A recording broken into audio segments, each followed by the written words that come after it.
রমজান মাসে প্রতিটি মুহূর্ত মূল্যবান। প্রতিটি আমল হতে পারে জান্নাতের পথের সেতু। রমজানে এই ৫টি ইবাদত করলে মিলবে অশেষ সওয়াব। ১. কুরআন পড়া। রমজান হলো কুরআন নাজিলের মাস।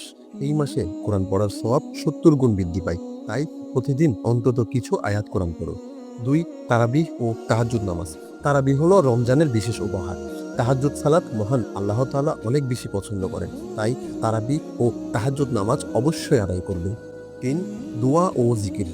রাসূল সাল্লাল্লাহু আলাইহি ওয়াসাল্লাম বলেছেন, ইফতারের আগ মুহূর্ত দোয়া কবুল হওয়ার বিশেষ সময়। তাই বেশি বেশি দোয়া ও জিকির করুন। ৪. দান সদকা ও জাকাত। দান সদকা আত্মা পরিশুদ্ধির এবং আল্লাহর সন্তুষ্টি অর্জনের অন্যতম মাধ্যম। জাকাত প্রদান করুন, দান সদকা বাড়িয়ে দিন। ৫. গুনাহ থেকে বেঁচে থাকা। প্রকৃত রোজা হলো সকল প্রকার পাপাচার থেকে দূরে থাকা, হৃদয় ও আত্মার পরিশুদ্ধি করা। তাই আসুন আত্মশুদ্ধির মাধ্যমে আল্লাহর সন্তুষ্টি অর্জন করি এবং গুনাহ থেকে নিজেকে দূরে রাখি। দর্শক, আপনি এই ইবাদতগুলো করছেন তো? কমেন্টে জানিয়ে দিন। ভিডিওটি ভালো লাগলে শেয়ার করুন, যেন সবাই উপকৃত হয়। হে আল্লাহ, আমাদের সবাইকে ক্ষমা করুন। আমিন।